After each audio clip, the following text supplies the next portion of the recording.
So I'm Heather, for those of you who don't know me, and I am a junior International Relations and Political Science double major. And today I'm going to present on my case study on the struggles of the refugees within the camp. I think it's often very easy for people to assume that once refugees get to the camp, they're taken care of, or their rights aren't violated anymore, but that is oftentimes not the case due to the structure of the countries that they're fleeing to, the lack of resources, and that kind of stuff. So yeah, at my time at Drake, my passion for refugees has really grown. And I think that the majority of this paper I had an interest personally, but as I was doing research I realized it was something that I think needs to be shared because it is something that people aren't continually informed about or know what's going on. So yeah, the purpose of my research is informing people about the conditions of refugee camps, as well as increasing the awareness for the necessity of the world to step up and fight for refugee rights. In my paper, I look into specifically women's rights to reproductive care, children's rights to education, and then protection against mental health distress for children, as well as increase the support for resettlement in the United States. I think with the resettlement system, there's a lot of things that people don't know or don't understand. So yeah, just being able to walk people through that and get them to have a better understanding of how it works, I think is very important.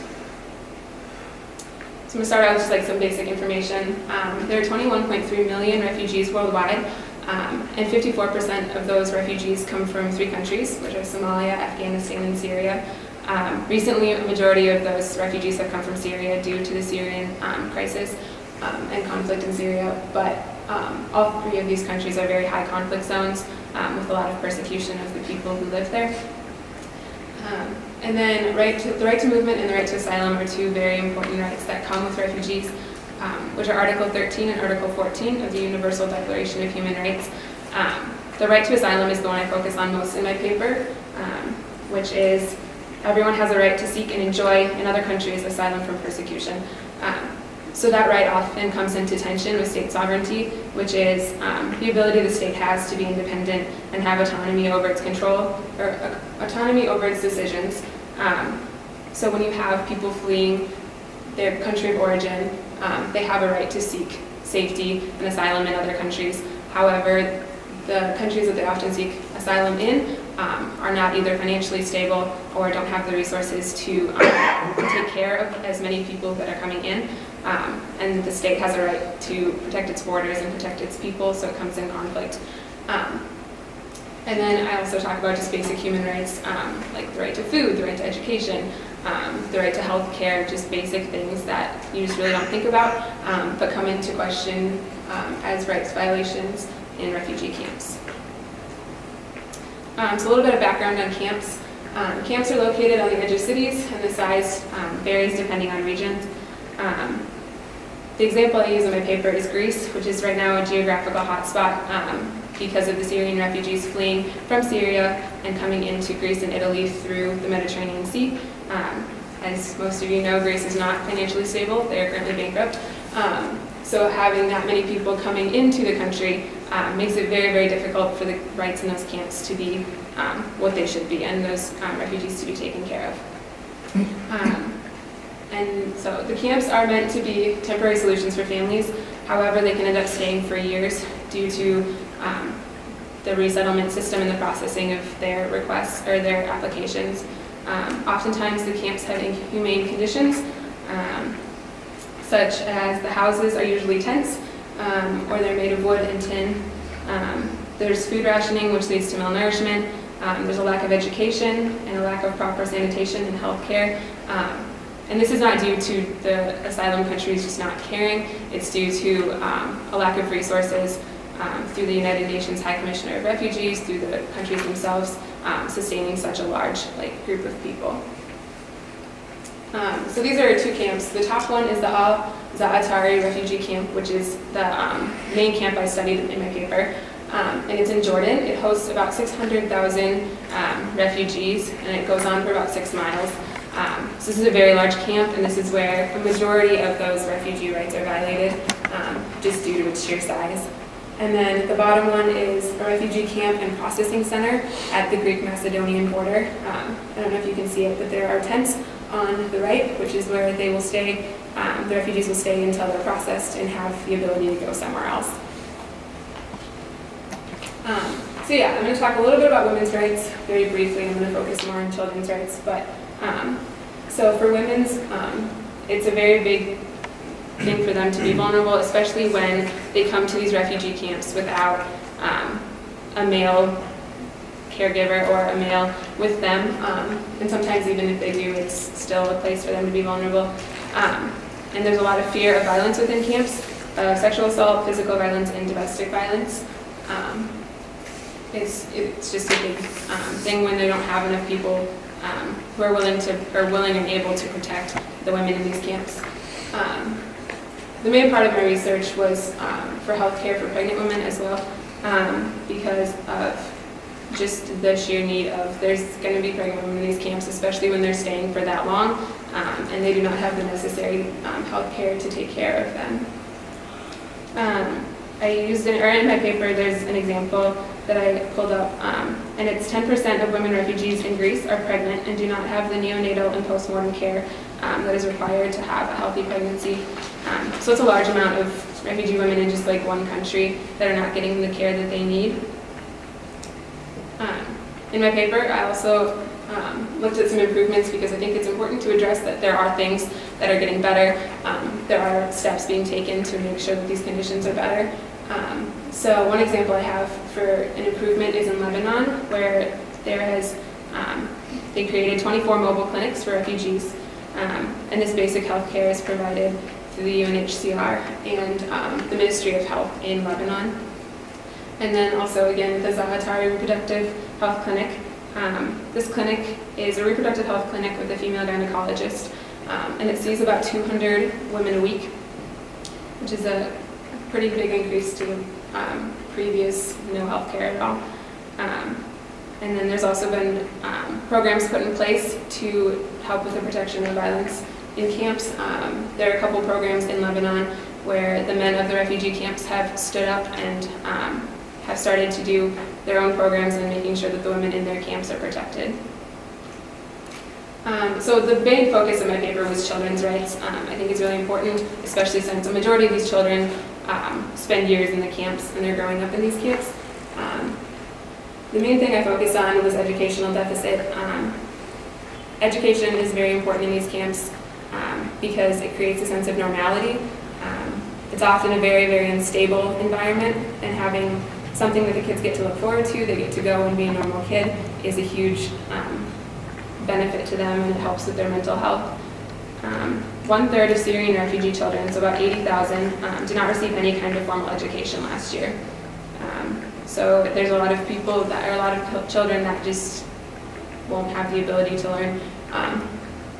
And then once again, I looked into improvements in the educational system. The Zahatari camp created 9 formal schools last year, which can provide education for about 25,000 children.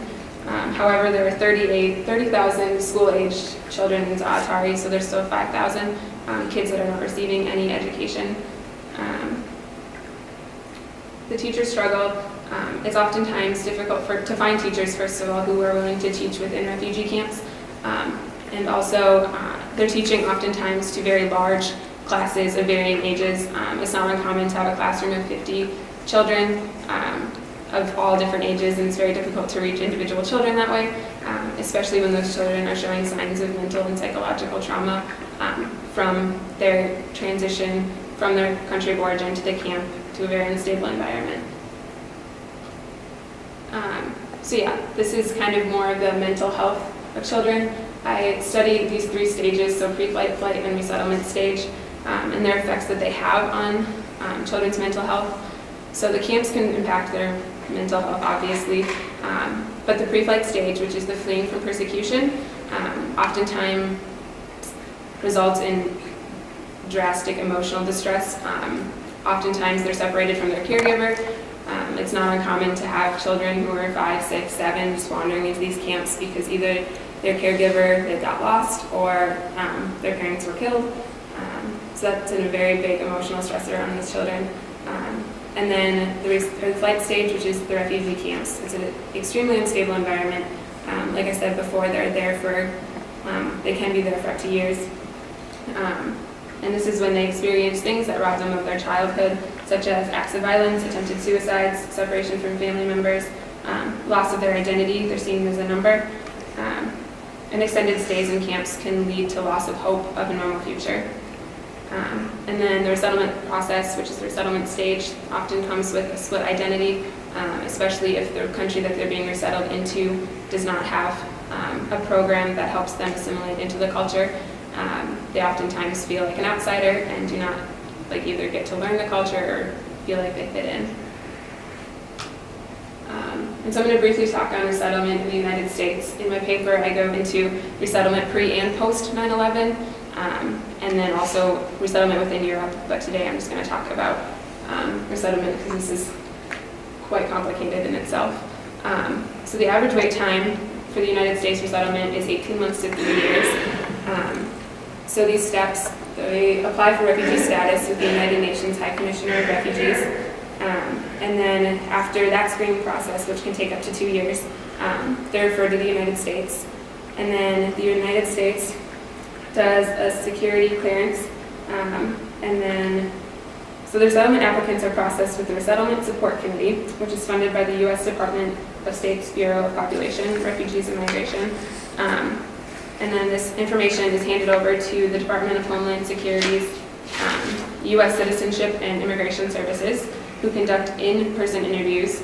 And once they get that approval, they go to medical screening. Once they get approved by the medical screening, they get a sponsor agency. So they have someone who is looking out for them once they're in the United States. And then they go to cultural orientation, and they have yet another security clearance, and then the airport check, which is followed by admitted to the United States. At any point in this process, they can be denied and have to start the process all over again. And so the resettlement process can take up to 5 years between the UNHCR screening and admittance into U.S. Just kind of to conclude, Elizabeth Etsy, U.S. Representative for Connecticut, says we can and must do our part to increase the number of Syrian refugees being resettled into the United States. This is not just specific to Syrian refugees. She was talking about just Syrian refugees, but I think refugees in general, it's really important to educate ourselves on what's going on so we know just the conditions that these people are living in, and the more we're educated, the more we'll be able to fight for the people who were unwillingly given the label of refugee. So just kind of conclusion, increase awareness for better conditions in refugee camps, women's rights, children's rights, and the importance of increasing resettlement in the United States, and the adaptability of the resettlement system. There's a dire need for the rest of the world to step up and fight for the millions of refugees that are either on the run or settled in refugee camps. The more we educate ourselves and the people around us, the more hope there is for these people that were unwillingly given the label of refugee. If my right to movement or asylum or any of my basic rights are taken away, I would hope that there would be people willing to step up and fight to get me out of that situation as quickly as possible. Any questions? Thank you, Heather. Questions?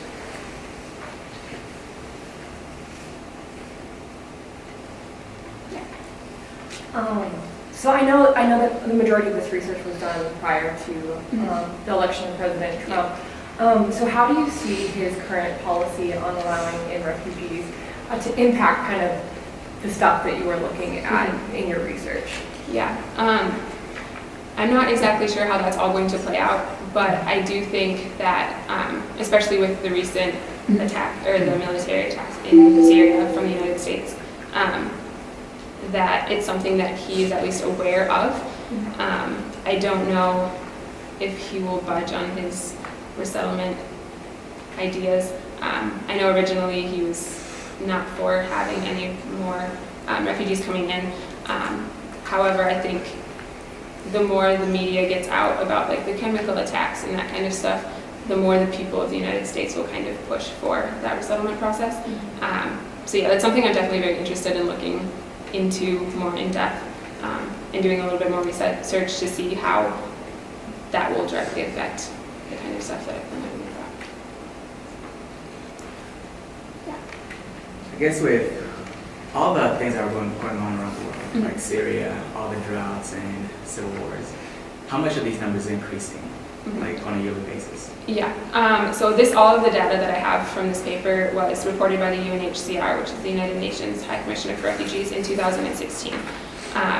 They saw a significant jump in the past year from 2015 to 2016 due to the conflict in Syria rising in the Middle East. So I'm guessing it'll continue to rise, especially with current situations globally. But I don't have specific details on how much they've risen. They post it I think it's quarterly, so every 6 months they update it. So I think you can find information on their website. They're pretty good at updating it. Have you had a chance to work with refugees here in Des Moines, and if so, what are their biggest obstacles they face? I haven't had a chance to work with refugees here in Des Moines, but I am spending a month in Athens this summer working within refugee camps. So I'm very interested to be there and on the ground and kind of see how it works and the biggest things that they face, and see if this is true, if the things that they're facing is what I've done research on and been affected by. Very good. One more question? So, yeah. Are you thinking, or do you have any plans for educating the politicians? I have no plans, but it's definitely something that I would be interested in doing. Yeah, I have developed quite a passion here at JERC for refugees, and I think it's just something that people aren't aware of. And I think it's something that people need to be aware of. It's very important, not just globally, but also just in Des Moines with the number of refugees that are here. So, in fact, next to the old education building, I guess that way, is Lutheran Refugee Services. So it's just a couple of blocks from campus. And then in the other direction, I believe on Forest, U.S. Committee for Immigrants and Refugees. There's another office that serves refugees. So both east and west of campus, within a couple blocks, students and faculty and staff have access to programs that are actively helping refugees resettle here in the U.S. So if you have an interest in getting involved with those kind of projects, there's certainly a lot going on here. I also believe that the School of Education has a program for refugees and anyone, English as a second language. Very robust. Thank you, Heather.